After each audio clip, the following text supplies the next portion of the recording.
কাম pass না তো কালা সকালে বাতরা কেমনে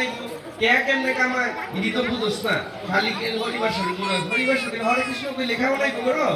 কৃষ্ণ আইনে ঘর খাওন দিয়ে দে কি সুন্দর সুন্দর কথা বলছে দেখো কিন্তু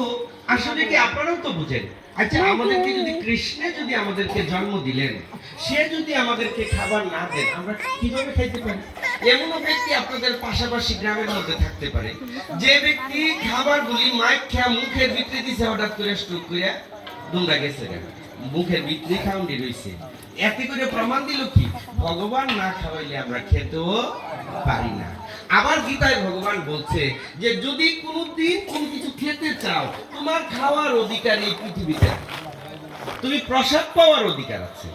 আগে ভগবানকে নিবেদন করো দেবদেবীকে নিবেদন করো তারপরে তুমি প্রসাদ আর আমরা যেই খাবারটা খাই যারা আমরা গুরু ধরেছি যারা দীক্ষা গুরু শিক্ষা গুরু ধরেছেন হ্যাঁ তারা আগে গুরুকে নিবেদন না করে কি আপনারা দিতে পারবেন খাবারটা বলেন তো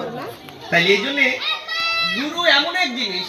ভাগবত বলেছে ব্রহ্মাণ্ডেতে আছে যাহা বান্ডে তাহা পাই শ্রী গুরুর কৃপা হলে জানিবেন সবাই এই বিশ্ব ব্রহ্মাণ্ডে গুরু হলো সর্বকিছুর মূল কারণ তাইলে আমরা আগে গুরুচরণ আগে বন্দনা করব গুরুকে সন্তুষ্ট করতে পারলে ভগবান সন্তুষ্ট হয়ে যায় গুরু যদি সন্তুষ্ট না হয় তাহলে ভগবান সন্তুষ্ট কোনদিন হইতে পারে না আবার সিদ্ধান্তটা দিছে এমন কৃষ্ণ রুষ্ট হইলে গুরু রক্ষিবারে পারে কোন ভক্ত কোন শিষ্য যদি কৃষ্ণের কাছে অপরাধ করেছেন গুরুর কাছে এসে বলছেন বাবা আমি কৃষ্ণের কাছে অপরাধ করেছি